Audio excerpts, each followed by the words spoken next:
Jesus está no meu pensamento, Jesus está na minha vida.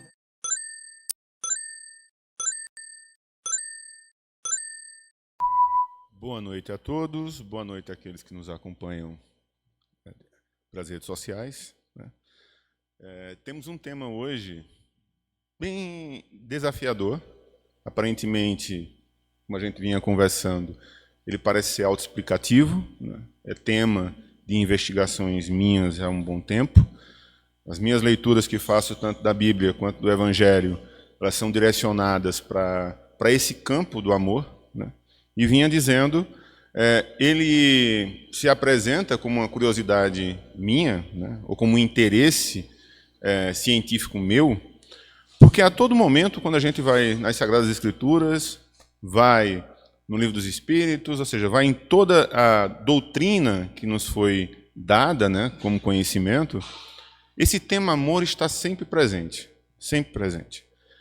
Então eu dizia, a gente vai se deparar em algum momento com algo novo sobre esse conceito de amor, né? Amor que é capaz de construir, como eu disse agora há pouco, universos, né? Mas quando mal conduzido, ele também produz suas catástrofes, né? O que a gente precisa pegar e entender é se nós compreendemos adequadamente o que é amor. E é engraçado que desde que eu comecei a palestrar, quase sempre eu retomo o tema, né? Compreendemos adequadamente o que é amor?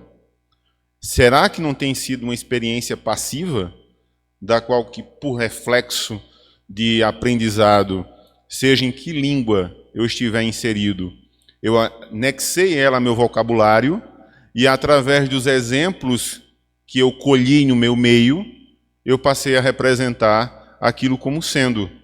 E fugindo, né, vamos tratar do grande mensageiro, né, do próprio Cristo, né, que em vida, ele, mais do que criar um sistema, mais do que nos dar algo pronto e acabado, ele quis dar a sua prova de vida, né? Disse, olha, se nós pegássemos, jogar no dicionário o que seria amor, eu poderia dizer a vida de Cristo.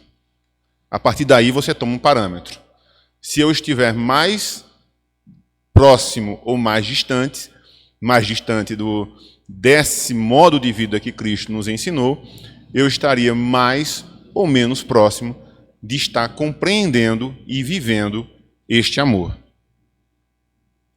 Então, será esse nosso objetivo, né? Tentar investigar, a partir do dia de hoje, nessa reflexão que nós vamos fazer. Também retomo um ponto que eu costumo dizer nas minhas palestras. Infelizmente, monólogo, né?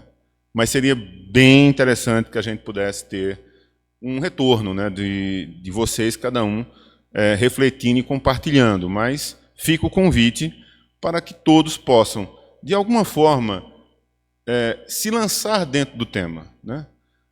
A gente já começa com o primeiro problema que foi proposto. Será que se conhecemos realmente o que era amor? A partir daí eu já deixo essa provocação. No Livro dos Espíritos, ele vai dar uma luz ainda sobre esse entendimento restrito que nós temos, ao nos dizer que nós temos sentidos imperfeitos. Isso é um ponto interessante a ser tratado. Qual espécie, tratando de mundo nosso, né, se preocupa em nomear as coisas? Somos nós. A relação que nós estabelecemos, então, entre aquilo que buscamos conhecer, ela é mediada por sentidos, nossos sentidos. Quando vem um alerta que nós temos sentidos imperfeitos, eu ainda lanço um outro alerta. Sou eu que estou perguntando. Então, essa resposta, ela é passiva. Ela é minha. A resposta também sofrerá uma interferência. Ela é minha. Então, eu ainda não consigo me comunicar, e é esse alerta que é feito lá, na inteligência suprema, que essa sim, ela tem acesso ao que verdadeiramente ela quer dizer com amar, com um sentido de construção. Nós não. Mas há um caminho, um fio condutor que nos é apresentado também. Sempre que este caminho trilhado, ou que esse conhecimento desenvolvido, ele vai no sentido de construção do bem comum, aquela lei de causa e efeito, embora esse meu conhecimento ele permaneça imperfeito, ele está em processo de construção. Então, o que nós concebíamos como amor há um tempo atrás, sofreu algum tipo de aperfeiçoamento, mesmo quando a gente parece estar perdido, como é mais ou menos o tempo que nós estamos passando agora, né? Nós temos assistido, seja porque nós estamos mais conectados do que no passado, então a história da humanidade, que ficava tão distante, principalmente os casos particulares, hoje a gente consegue pegar e falar de alguém que quase não temos contato com essa pessoa, não sabemos nada dela, que está do outro lado do mundo, que não tem cadeira cativa na história. Antes a gente sabia que quem tinha cadeira cativa era reis, presidentes, mas pessoas comuns conseguem pegar agora, mandar a sua mensagem e impactar em áreas e, através dela, passar um conhecimento para nós. Então, com essa conectividade, com essa ampliação de mundo, nós temos uma sensação de que a curva de violência ela está maior do que em qualquer outro tempo, nosso passado. Embora a gente deva mediar isso pela conectividade, né? Violência, de alguma forma, sempre existiu. O que há hoje é um maior acesso ao que ela vem provocando e causando mais reflexões. Cada caminho desse nos coloca de frente desse problema.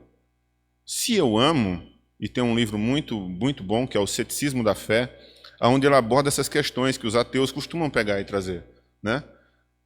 Se o cristianismo, se a religião é algo tão boa, e se Deus é tão bom, ama tanto como nós estamos aqui hoje, parados para refletir, por que permite tantas e tantas atrocidades no mundo? E aí, esse teólogo ele faz o seguinte: eu não vou pegar essas questões e rejeitá-las, porque sendo verdadeiro no problema que me é trazido, isso me inquieta também. Como não se inquietar quando você vê uma notícia de que grupos armados vão e entram em casas de cristãos e os exterminam? Como não ficar sensível a locais como, por exemplo, ele coloca esses exemplos bem fortes, onde há símbolos sagrados ali dentro e prostituição, estupro são cometidos dentro desses espaços, em tese, que deveriam coibir através da imagem, onde a pessoa, mesmo não sendo religioso, entende o que aquela imagem está querendo passar. Entendeu? Então, ele traz essa reflexão e não diz: eu não vou dizer que eu vou responder fácil, porque eu não sei. Eu não tenho uma resposta para isso. Mas o que a gente vivenciou na história da humanidade é que no momento em que eu me deparo com uma falha minha, eu reflito que aquilo que eu julgava ser de mim não estava aperfeiçoado ainda. Quando eu digo que estou preparado para tudo, vem a lição nova, né? Vem a lição que nos desafia. A lição que me coloca diante da minha falta de conhecimento. Será que eu sou capaz de amar? Será que eu estou amando do jeito que eu deveria amar? Então, todos esses problemas, esses processos de regeneração que nós estamos vendo acontecer, né, eles fatalmente irão levar a um aperfeiçoamento moral nosso. É assim que tem ido. É claro que tem uma reflexão que diz: será que não teria uma forma de pegar e seguirmos em desenvolvimento sem trilhar o caminho do sofrimento? Tem. A gente é teimoso, mas tem, né? O alerta foi dado lá atrás. O próprio pai, quando educa seu filho, não busca no processo de educação que ele venha a sofrer quedas, se machucar, mas temos o livre-arbítrio, escolhemos. Claro que depois desse caminho de sofrimento, vem um acolhimento, algumas vezes até a gente se perde no meio do caminho, mas o retorno, ele é um retorno com ganhos, um retorno com amadurecimento, aonde eu agora sei que sou capaz de, e aí talvez a gente entenda de forma mais adequada o que a gente busca através da oração do Pai Nosso, né? Eu preciso aprender a perdoar. Por quê? porque os meus joelhos, fatalmente também em algum momento, irão dobrar pedindo perdão por alguma falha que eu cometi. Então, é esse liame de caridade que tem que existir, né? E aí a gente já vai mais ou menos se integrando no que esse tema ele busca, né? A empatia do amor é caridade no seu mais alto grau. É você conseguir pegar e olhar para o outro, se colocar na posição do outro, e eu vou colocar só uma pequena ressalva, sem trazer o problema do outro para dentro de si, sabe? Não adoecer junto, que também tem esse cuidado que tem que se ter. Muitas vezes, quem busca estar junto demais, fala assim, adoecer junto, né, no processo, ele menos ajuda e mais causa dois doentes ali dentro do mesmo processo. Então, é preciso que nós tenhamos essa percepção de que essa empatia que nós estamos tratando é uma empatia relacionada, né, onde dois indivíduos conseguem pegar e se pôr na posição um do outro. A gente vai ter lá um pontozinho aqui na frente que eu vou querer tratar com vocês. Por isso que eu falo que a relação do amor é uma relação dialética, né? É uma relação dialética. Dialética porque ela conecta através da caridade, né? Ela não é uma posição inerte, mas é uma posição que liga os dois extremos. Na carta de Paulo aos Coríntios, ele vai falar sobre essa questão, né? Colocar o amor dessa magnitude incondicionada. Mas tem uma questão que eu gostaria também de pegar e tratar com vocês a respeito disso.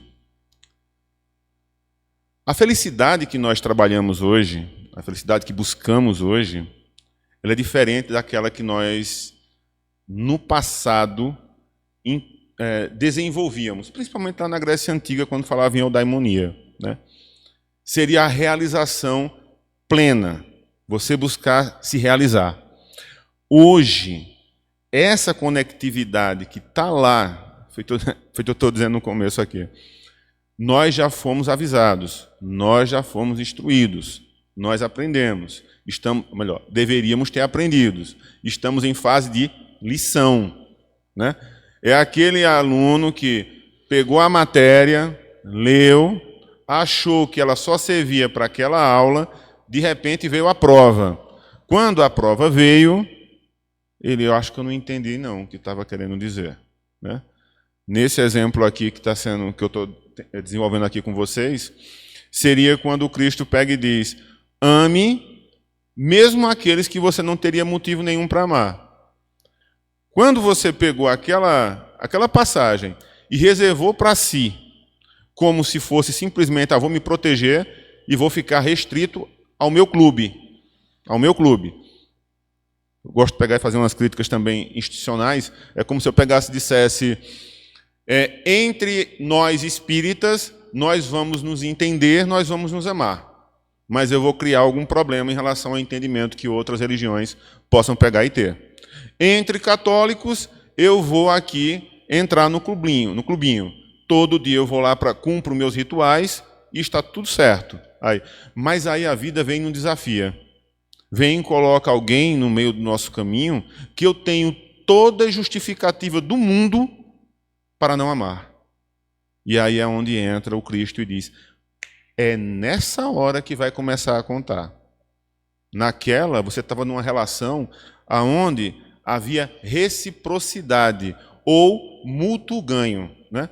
Você estava amando aquele que você não tinha justificativa nenhuma porque você estava recebendo algum tipo de retorno. Seja porque estava sendo seu apoio financeiro, seja porque estava sendo seu apoio emocional, seja por qualquer outro fator. Mas nessa relação, ou porque a pessoa, por mais que você quisesse não ter uma relação empática com ela, né?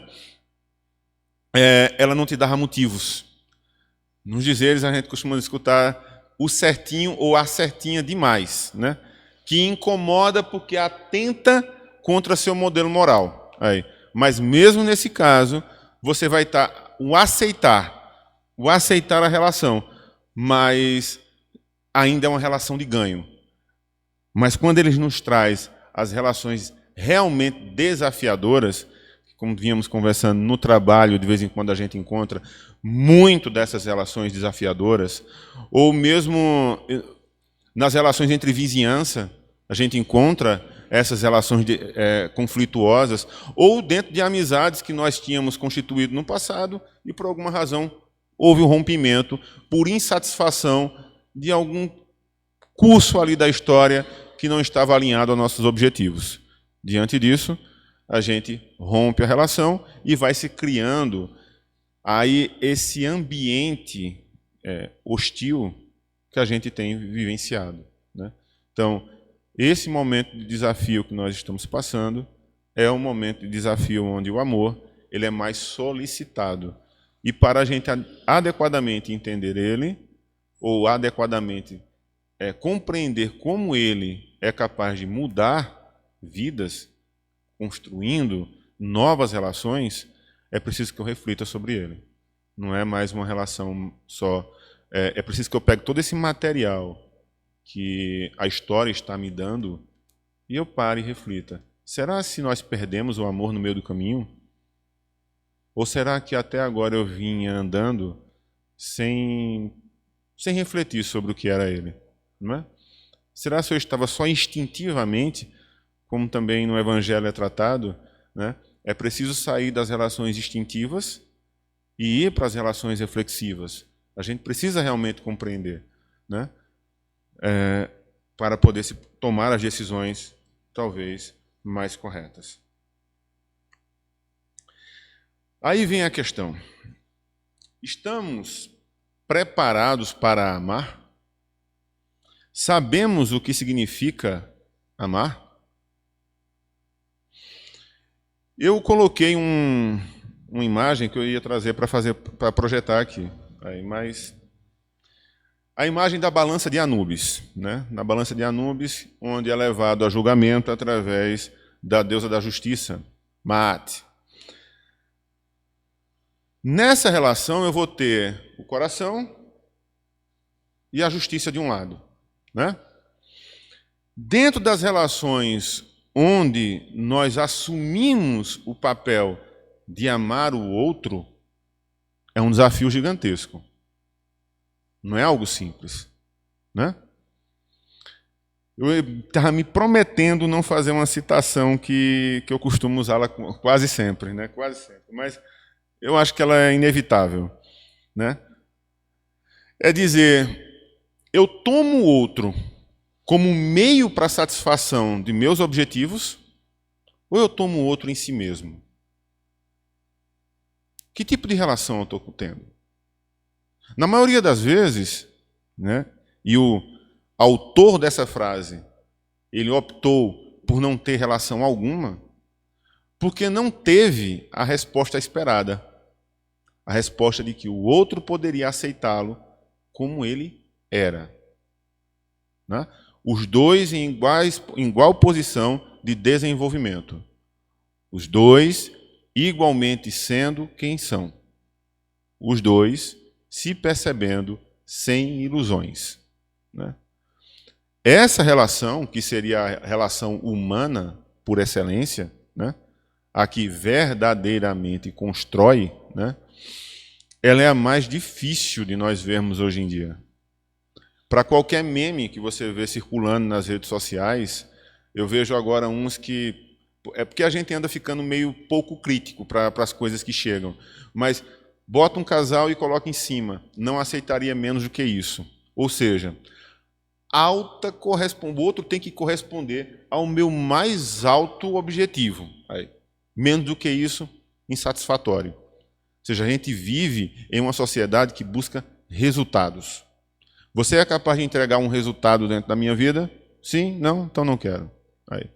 Claro que eu não estou dizendo que as pessoas devam, e não é esse o objetivo aqui, você cair em relações tóxicas. Não é isso. Não é isso. O que a gente está falando aqui é de amor e seu oposto. Você buscar realmente criar umas relações destrutivas. Buscar vingança, buscar destruição, né? Um bom exemplo disso, embora acho que merece lembrança só para que a gente aprenda como não fazer, né? E existem uns rótulos também que estão saindo, que todo rótulo é meio complicado, foi um incidente que aconteceu recentemente na cidade de Agrestina, com aquela morte, né?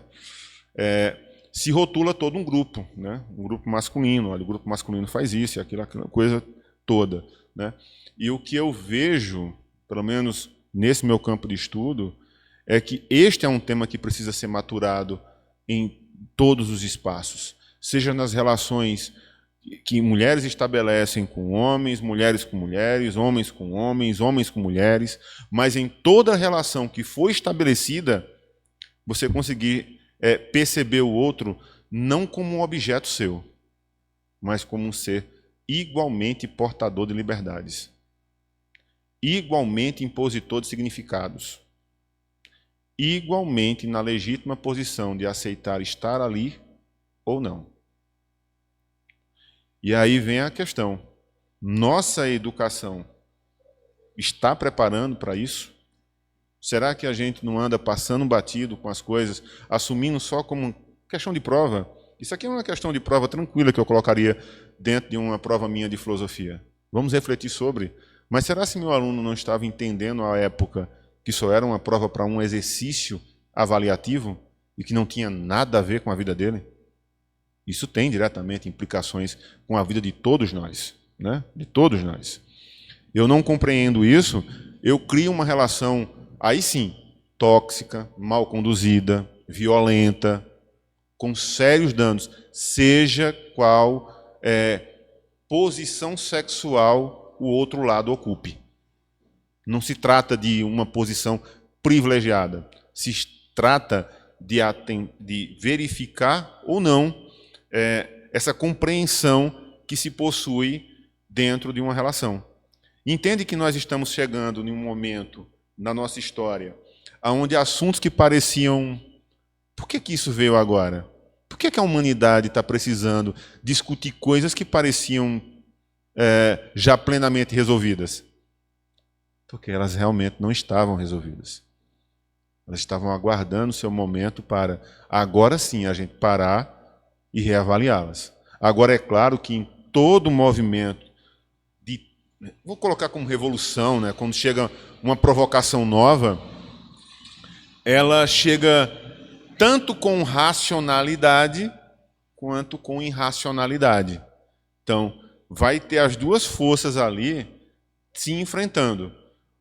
Por isso que é importante os espaços religiosos como esse, que eu acho que são os grandes faróis que nós temos de onde nós partimos, para sempre que a gente chegar num ponto, a gente olhar para trás. Olha, vamos olhar, como é que o mestre tinha ensinado mesmo? Estamos no caminho certo? Aí.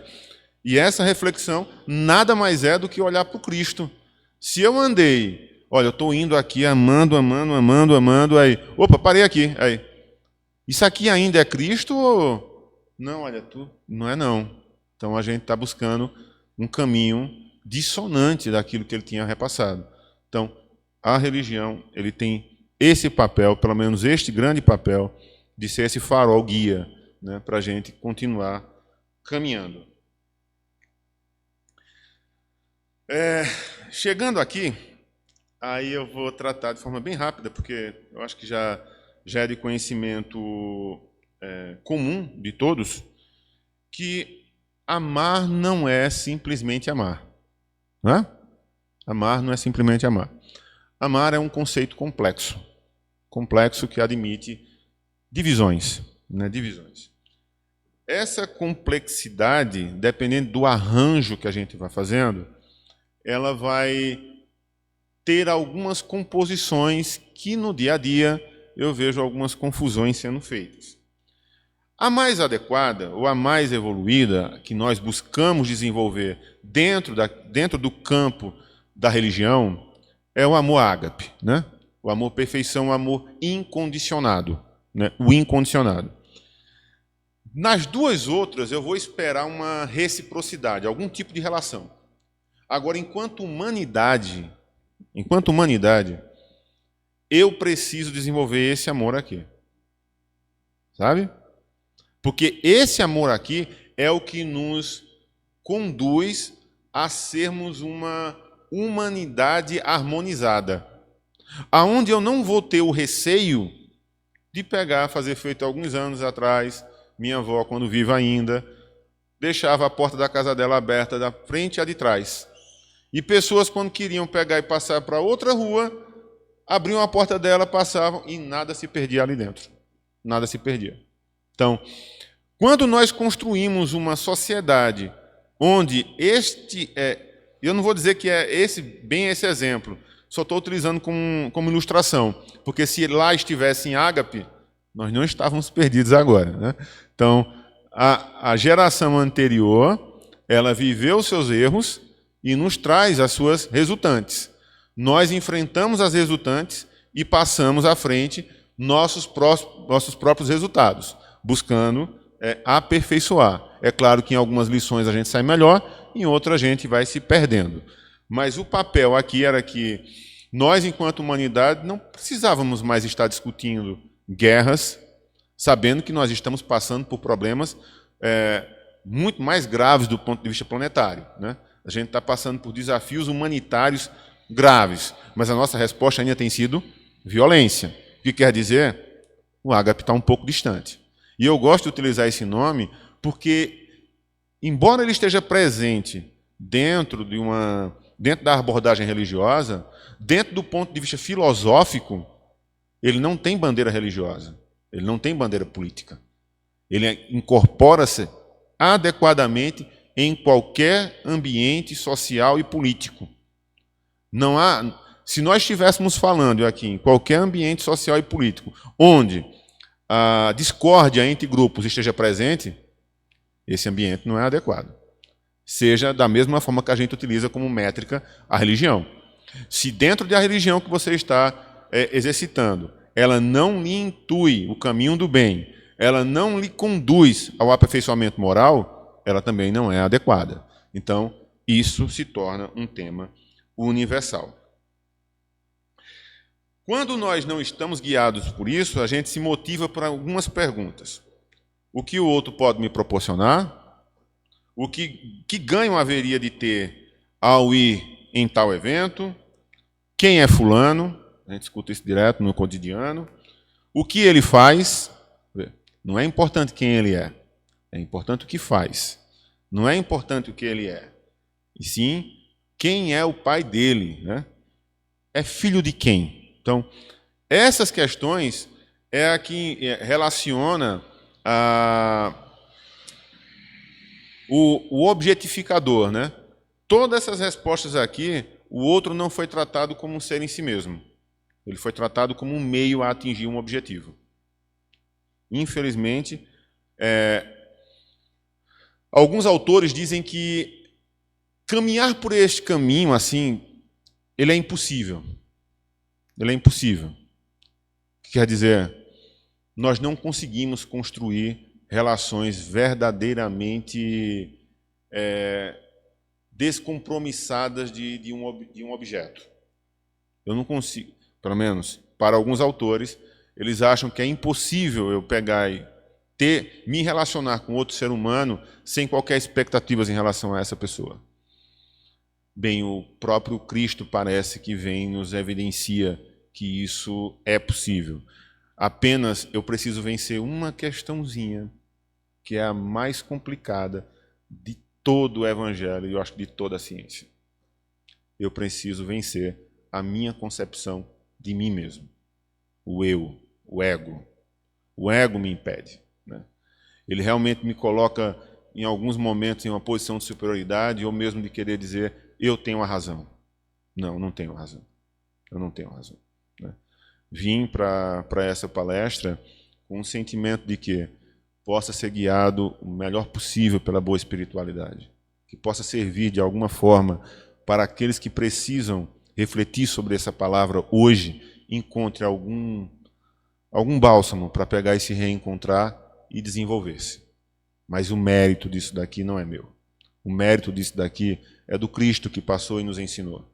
O mérito disso daqui é de tantos e tantos exemplos que eu poderia pegar e trazer de pessoas que sofreram pela mesma expressão amor. Se matou muito na humanidade Por amor. Quantas mulheres acabam não sendo machucadas sob o critério de foi por amor? Olha, eu amava tanto que eu não conseguia viver sem. Sabe?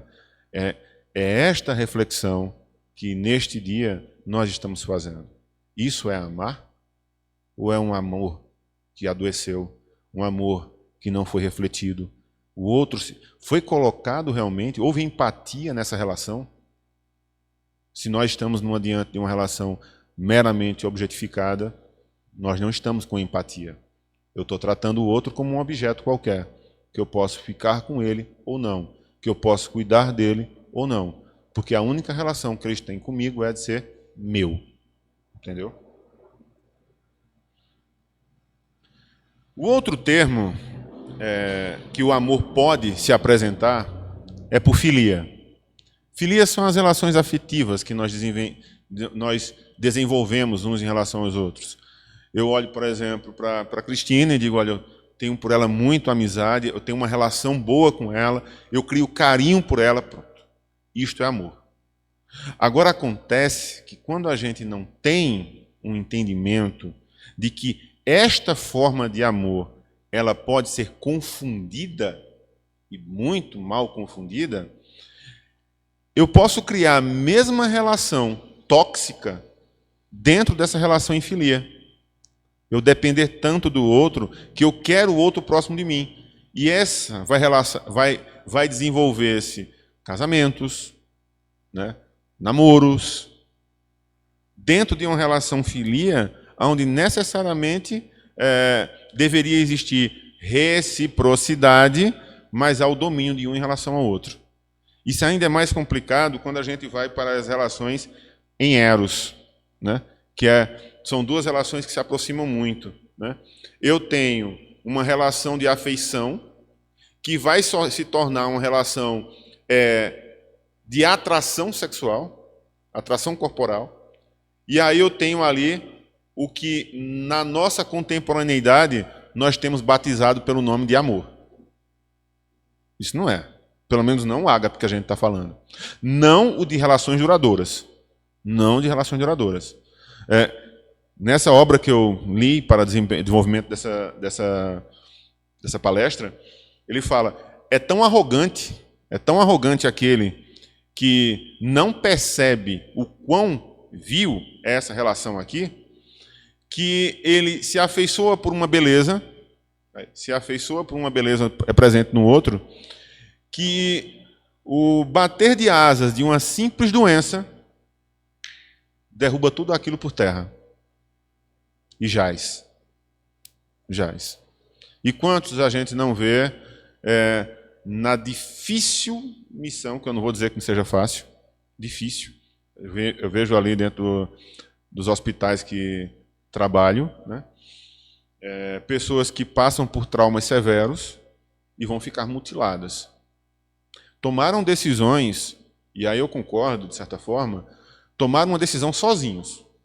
Não, saí de casa, fui beber. Peguei minha moto e não tenho que dar satisfação para ninguém. Caiu, volta para casa, tetraplégico. Aí o outro agora não tomou essa decisão junto com ele. Não tomou essa decisão junto. Né? Mas agora ele recebeu um novo ele. Um novo ele. Que vai estar agora provavelmente arrependido, vai passar por uma série de situações emocionais extremamente complicadas, mas a gente vai ter o outro do outro lado. Entendeu? Então, são tantas e tantas coisas que vivenciam AVCs severos, né? E que numa sociedade que não vê o outro no que ele é, a gente tem descartes, abandonos. Asilo de idosos. Quantos não estão lá abandonados simplesmente porque agora são velhos demais? A gente vê isso muito na educação, que eu costumo dizer que adotar um pet nos dá. Né? Enquanto é filhote, todo mundo é apegado a ele. Quando vira um cachorrinho velho que precisa agora de outro tipo de atenção, aí é hora de ganhar rua. Eu vejo algumas aqui dentro de Camusim que eu estou andando, a gente olha assim e fala, caramba, é complicado, né? Mas as pessoas vão lá e abandonam. E até esta questão também, que nós estamos passando, talvez como criação dessa identidade de amor, né? Porque nós estamos tendo maior empatia, em alguns casos, não vou dizer, não posso generalizar, por relações que envolvem alguns animais, do que com humanos. Eu não consigo pegar e passar por Caruaru e ver o que está acontecendo em alguns semáforos e não me horrorizar com o que está lá acontecendo. Mas, quando a gente fala em alguns ambientes, as pessoas dizem, é tão bonzinho trazer um ser humano para dentro da tua vida. Esse é o desafio que nós temos. Tá? Enquanto sociedade humana, nós incorporarmos a criação como um todo. Não é você pegar e rejeitar o que é obra da criação. A natureza como um todo, todos os animais, ela compõe o que somos. Ela compõe, nos foi presenteada como instrumento de nosso próprio desenvolvimento, né? Mas aceitar também o papel de que o outro ser humano, igualmente posto numa relação para comigo, ele é um companheiro de jornada, né? Ele vai junto comigo. Nós estamos numa geração aqui, né, todos nós, comungando numa mesma encarnação, né? Uma mesma encarnação. E gradativamente cada um vai pegando o bonde de voltar para casa. E vai levando sua bagagem, a real bagagem que nós podemos levar daqui. O aprendizado, né? O quanto nós conseguimos pegar e perdoar uns aos outros, amar uns aos outros. Isso realmente conta. Aí, tem uma passagem que daqui a pouco eu passo aqui, que eu acho muito bonita, que foi bem intuída, né, pelo autor. Esse daqui fazia mais sentido eu apresentar para vocês que eu estivesse utilizando aqui, que era, mas eu vou passar uma imagem para vocês. Se nós estamos falando que a relação de empatia é uma relação de caridade e amor, e que este amor, eu devo compreender ele como algo complexo, que ele vai depender de várias relações, eu vou ter um mosaico, que eu posso pegar e compor ele de várias formas. Eu ter mais zero, menos filia, menos ágape. Eu ter mais filia, menos zero, e fazendo esses mosaicos. Quando eu vou chegando no ágape, não é que filia não exista, não é que eros não existe, mas é porque a relação está equilibrada e eu consigo pegar e olhar para a humanidade com o mesmo zelo, com o mesmo grau de afetividade que eu olho qualquer outro ser humano. É dizer, eu consigo amar o invisível. Eu consigo amar o invisível. E o que é significar amar o invisível? Eu consigo manter-me numa relação afetiva, mesmo quando aquele sujeito, aquela relação, ela não se faz ali mais presente. Né? Eu não me mortifico junto. Né? Eu amo. O que a gente presenciou no início aqui da nossa palestra, no que a gente precisou entrar em sintonia e elevamos nossos pensamentos ao Cristo e oramos pedindo para que aquela oração, essa é uma conexão capaz que o amor nos dá. Eu vinha dizendo que eu vinha bem mal aqui para o centro. Quando eu passei por aquela porta, já recebo o acolhimento da missão que vou ter que desempenhar. Me sinto bem para pegar e realizá-la. Peço para receber o apoio e transmito a mensagem. Tá? Então, o amor cura. O amor verdadeiramente cura. Né? É preciso que a gente cuide desse amor. Cuide desse amor. Quanto mais a gente for atento a ele, tanto menos espaço para a violência, quanto menos espaço para a dor a gente vai ter. Tá? Eudaimonia eu já peguei e falei aqui.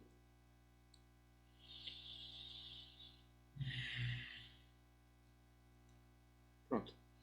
Quando nós nos afastamos dessa reflexão, só vou tomar essa passagem aqui que ela é bem rápida. Acho que ficou claro. A gente cai.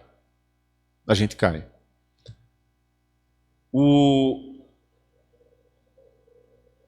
Esse amor que ele é capaz de fazer conexões de construção, ele também é capaz, como eu coloquei no exemplo, de fazer construções que vão gerar a perca da direção, né? Você se perde dentro desse conceito. Quando você se filia a pensamentos... eu não vou utilizar o nome eudaimonia, mas para utilizar um termo mais que eu coloco como vício hoje, como felicidade mundana, né? Felicidade momentânea, né? Se eu busco minha felicidade em algo concreto, não é invisível, mas algo concreto, algo que busca satisfação imediata, eu estou realmente caminhando para um decaimento desse conceito de amor, né? E mais uma vez eu vou usar os exemplos das violências recentes, né? A pessoa materializou sua felicidade no outro. Pensem comigo, tem coisa mais pesada de você escutar de uma pessoa de que a felicidade dela é você? Carregar esse peso, a pessoa dizer, minha vida se resume a você. É muito pesado. É muito pesado. Claro que, se a gente for romancear a coisa, né, parece muito bonito. Olha, o outro está me entregando tudo dele. Desde que seja uma relação, isso seja sadio, né, a pessoa entenda do que está falando ali, mas se for uma relação, como está na reflexão aqui posta, uma relação concreta, objetiva, eu estou falando realmente da pessoa como está aí, como ela é. Eu preciso desta pessoa. Essa pessoa não estando aqui, eu tenho depressão, eu tenho todo tipo de doença mental no mundo, então eu caio. E essa pessoa me sendo tirada, aí eu faço uma coisa que eu escutei uma vez. Não utilize, frase pesada também, não utilize o amor que tem para justificar seus defeitos morais. O que quer dizer? Não use o amar em defesa de para ferir quem quer que seja. E a gente vê muito disso acontecendo. Muito disso. Claro que é difícil a gente entender o caminho, a trajetória que cada pessoa irá tomar na vida, né? Quanto cristãos, a gente tem que ser resiliente, forte, orar, crer, que se cada caminho, cada pedra que nos encontramos a enfrentar, ela tem um objetivo e está ali por alguma causa, e as decisões que iremos tomar, elas sim contam, num dizer de Sartre, aquilo que fizeram contra mim não importa mais, mas a resposta que eu vou dar a ela conta. Quer dizer, alguém me bate. Esse é um problema da pessoa. Ela me bateu. Por aquilo ela vai responder. Todo o resto que vier disso daí não é mais ela. Portanto, se alguém me xingou, aí, o ódio que eu tiver brotado dentro do meu coração, de quem é? É meu. Ali só foi uma oportunidade. Se eu revido essa raiva que eu fui acima, aí, se essa vingança que eu fui maquinando na minha cabeça, foi ela que fez? Não. Foi a oportunidade que me deu de revelar aquilo que já estava dentro de mim. Por isso que esses momentos de dúvida, de incerteza, de violência que o mundo está passando, se nós pararmos de forma reflexiva, a gente passa a entender quem somos. Como eu sou? Como é que eu me relaciono com esses problemas? Qual é a resposta? Aí, lembra lá no O Homem de Bem? O homem de bem tem uma intuição natural para o bem. Não cogita fazer mal ao outro. Quando você faz aquela reflexão mais trazendo para si, né? Não sei se vocês fizeram isso, mas eu convido. Né? Eu olho e faço, caramba, é difícil. É difícil. Difícil a gente se manter vigilante em relação aos nossos pensamentos, embora que também os próprios pensamentos, mesmo não transformados em atos, eles apareceram lá. Eles causam danos em nosso espírito. Então, eles precisam também ser controlados. Não adianta você pegar e... Eu estou me segurando, embora seja um processo de aprendizado, você está se intoxicando por dentro, mas também é um processo de aprendizado. Olha, eu estou com ódio daquela pessoa, se eu pudesse... Mas você se segura, né? Você se segura. Essa relevância moral, espiritual que você apresenta, ela precisa também ser tratada, né? Ela não surgiu à toa. Ela revela quem somos. E é exatamente por este caminho que geralmente nossos obsessores irão trabalhar por ali, né? Porque não esqueçam que a gente não faz aquilo que não quer. Por isso que eu vejo muita gente, às vezes, pegando e falando mal, o obsessor foi culpado de não sei de quê, de não sei de quê. Não. Você tem uma certa inclinação, aí só foi. Tu vai perdoar isso? Vai deixar passar assim? Aí já tem aquele negócio, olha direitinho como é que... Até detalhes, olha direitinho como é que está olhando para ti. Aí você... E aquilo que está ali sendo trabalhado, que é um vício moral seu, né? Você vai se perdendo. Então, por isso que o processo de amar até alcançar o ágape, a empatia verdadeira, é você olhar para o outro e fazer... Eu passando por essa mesma situação, como é que eu agiria, né? Será que eu gostaria de estar sozinho? Será que eu não preferia ter um apoio?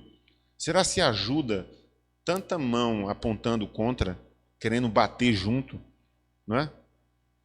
Reflexão. Deixa eu ver aqui. Ter empatia é saber se pôr no lugar do outro. Isto inclui tudo o que devemos entender por caridade.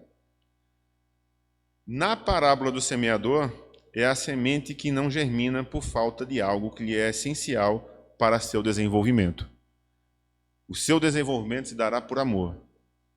Sem esse amor presente, ela é simples ferramenta, simples possibilidade. E, mais uma vez, o apóstolo Paulo ele vai e nos traz exatamente esse exemplo. Eu nada seria se este amor não tivesse ali presente comigo, né? Impede que você manifeste a sua essencialidade, nossa essência divina, né?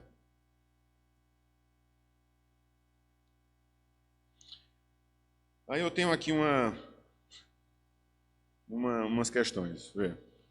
É inútil, portanto, buscar as riquezas que perecem e nelas confiar. É inútil perseguir honrarias e posições elevadas. É inútil seguir desejos da carne e trabalhar pelo que depois resultará em dura punição. É inútil desejar longa vida e descuidar-se de viver bem. É inútil se importar apenas com a vida presente e não esperar o que há de vir. É inútil colocar o amor naquilo que passa rapidamente e não se apressar na direção da alegria eterna. Essas questões nos apontam exatamente o que é fútil, né? O que é as futilidades. Nós incorporamos a essa palavra amor coisas que não merecem ser tratadas. Numa frase de Ariano Suassuna, se eu desgastar as palavras mais fortes, mais caras que eu tenho, contudo, dizendo, eu amo esse microfone, eu amo esse meu computador, eu amo esta cadeira. O que é amar? É uma relação possessiva? É uma relação entre coisas? Não, aí ele coloca essa belíssima reflexão, essa belíssima problematização, né? O quão inútil é você dedicar sua atenção a coisas que não fluirão ou não contarão para você lá na frente. Que é uma conta muito boa aqui, era se a gente terminasse essa palestra e ao sair daqui, e aqueles que nos acompanham à distância, pudessem parar e se refletir. Aquela pessoa que eu não me dou bem, aquela pessoa que eu animam em mim sentimentos não muito bons. O que falta para mudar isso? É necessário permanecer os dois numa relação doente? Quantas encarnações a gente precisa para corrigir um erro? Quantas? Quando a gente se desprende, né, desse invólucro aqui, algumas coisas, elas, vamos colocar, nada ficou perdido. Nada ficou perdido. O perdão que nós estamos trabalhando aqui, nós estamos refletindo sobre ele através do amor, a gente sai aqui com a consciência. Ele não é fácil. Já vem mais de 2.500 anos de história aí, mais de 2.000 anos de história, a gente batendo na tecla, sendo ensinado, sendo trazido mensageiros, falando sobre a necessidade de amar. Se fosse algo tão fácil, a primeira mensagem já teria sido suficiente. Suficiente. Mas os próprios que testemunharam, que viveram, acompanharam o Cristo aqui, ainda ficaram naquela. Será? Será? Fico imaginando quantas fake news seriam criadas se por acaso fosse hoje, né? Quantas? Né? Quantas imagens através de IA seriam colocadas nas redes sociais para descredibilizar o Cristo, né? Como hoje está sendo feito. Como hoje. Então, se a mensagem ela fosse fácil, ela não precisaria ser batida todos os dias. Todos os dias a gente ser levado a refletir, e refletir, e refletir, para ver se em algum momento entra na cabeça e diz, olha, eu acho que eu preciso, pelo menos, o critério da dúvida. Falando uma vez com um ateu, eu dizia assim para ele, vamos pensar, que é a mesma coisa que a gente estabelece aqui com essa reflexão. Vamos pensar que você esteja certo. Que essas relações éticas, morais, afetivas, ela não tem impacto nenhum na eternidade. Vamos pensar. Portanto, pela sua linha de raciocínio, se eu seguir ou não seguir a tua, eu não perco nada. Não é isso? Aí ele... faz sentido, né?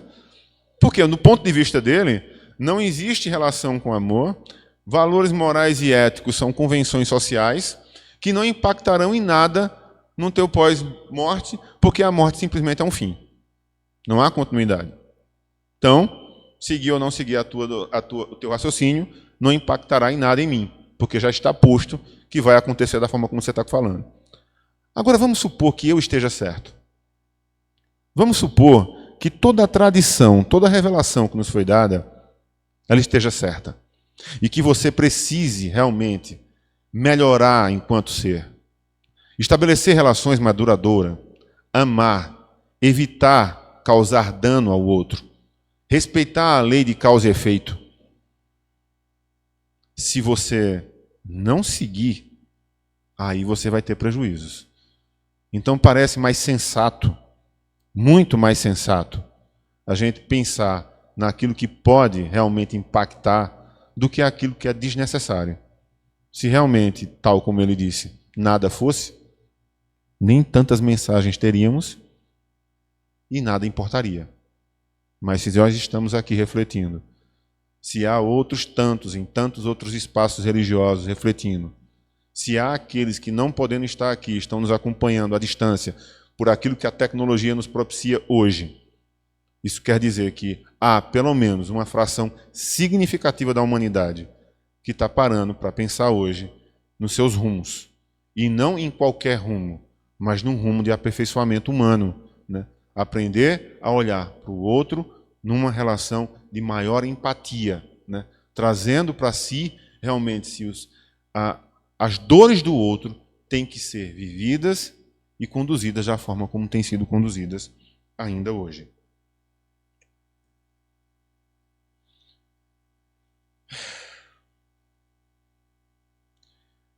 Aí ele vem com um alerta. Esforce-se para que seu coração não se apegue às coisas visíveis. Lá no começo a gente falou sobre isso. Volte-se para o que é invisível. Eu acho fantástico isso daqui, porque essa é uma reflexão de um padre, né? Mostrando que as nossas diferenças é só um rótulo. É só um rótulo. Às vezes a gente cai em raiva com o outro, vá olhar, muitas vezes tem um vocabulário ali mal colocado, é uma vírgula a mais. É só por conta de uma interjeição que foi colocada, você, sabe, alimentou um desânimo em relação ao outro e pediu em casos semelhantes para que fosse dada compreensão para você. Então, vê? Empatia. Eu quero ser perdoado. Eu perdoo. Eu quero ser amado. Eu amo. Né? Eu amo por quê? Porque a construção ela foi feita em cima desse amor. Né? Todo homem sente desejo natural de conhecer a Deus. Mas de que adianta o conhecimento sem um temor a Ele?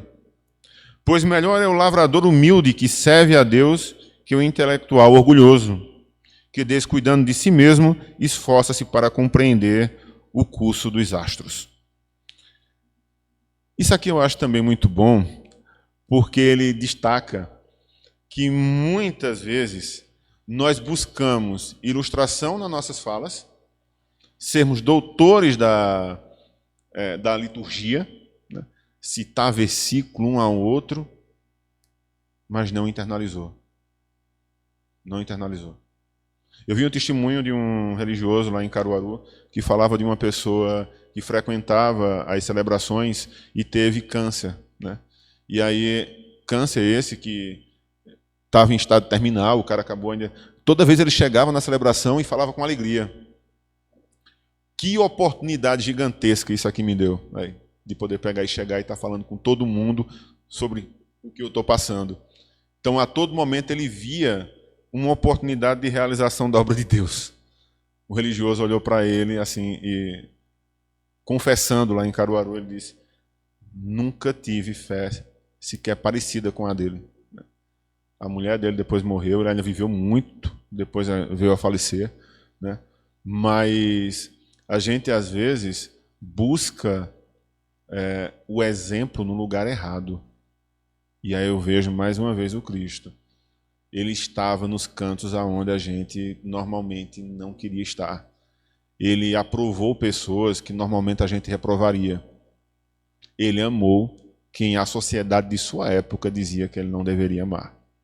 Então, esse é um desafio cristão. Esse é o desafio cristão. Ou o desafio moral que nós temos em aperfeiçoar. Só para não ter um controle de horário.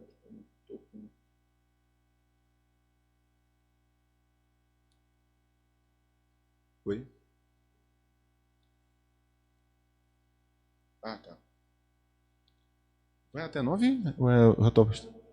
Até 8h30, tá. Então deixa eu terminar só com essa... eu já ia passando. Tem uma palavra, que eu vou ficar com ela aqui para o final, que foi até bom, chegou no finalzinho mesmo. Para quem assistiu aquela série The Chosen, né? The Chosen, aí ele tem uma passagemzinha no final que eu acho muito boa, cristã por excelência, e que a gente anda fazendo pouco dela. Eu acho que ela cai muito bem para o final dessa palestra aqui, dessa conversa de hoje que a gente teve. É o Daênio. Já viram o Daênio? Lembra dessa parte lá? É quando você vai dizer com harmonia, com caridade, sabe? Vê, se a gente pudesse hoje olhar para quem a gente ama e pudesse dizer simplesmente isso, né? Teria sido suficiente, né? A gente busca tanto do outro, e a gente pudesse pegar e dizer para o outro, teria sido suficiente, mesmo que você não tivesse tido condições de estar comigo hoje, mesmo assim teria sido suficiente o apoio que você me deu antes, sabe?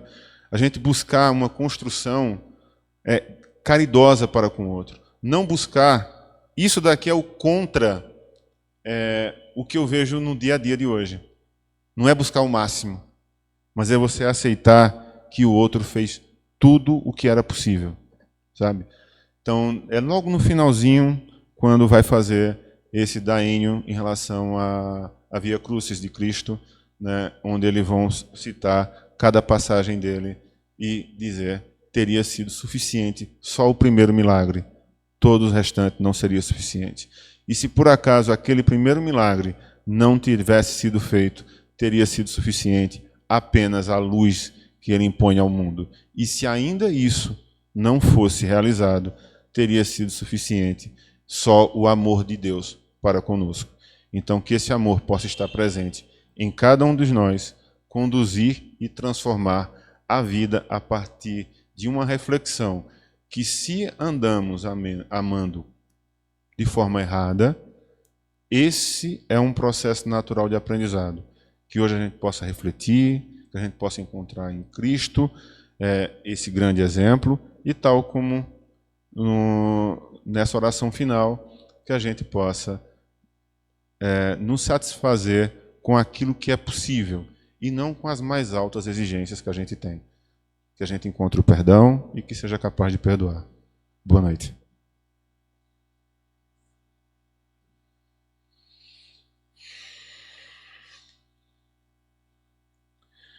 Pedir para todos agora fechar os olhos. Nesse momento que concluímos nossa palestra, que nos aproximamos desse sentimento de caridade, satisfação, que possamos encontrar agora o Cristo e dizer realmente a Ele: Senhor Deus, teria sido suficiente realmente o pouco que me deste em minha vida, o simples fato de ter me dado hoje o ar que respiro, ou ainda antes, de ter me colocado neste mundo, numa nova experiência encarnatória, para que possamos educar através da lei do amor e desenvolver cada vez mais o aprendizado. Que possamos sair daqui hoje imbuídos dessa luz, Senhor, iluminando e acolhendo e ajudando a todos aqueles que precisam. Que assim seja.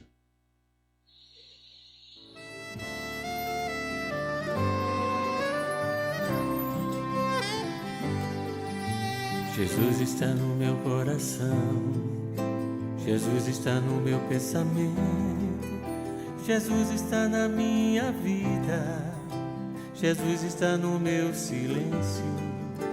Agora eu sei porque sou feliz, a dor já não me deixa sem crer. Assim a vida é mais bonita, pra cada noite um amanhecer. O amor pode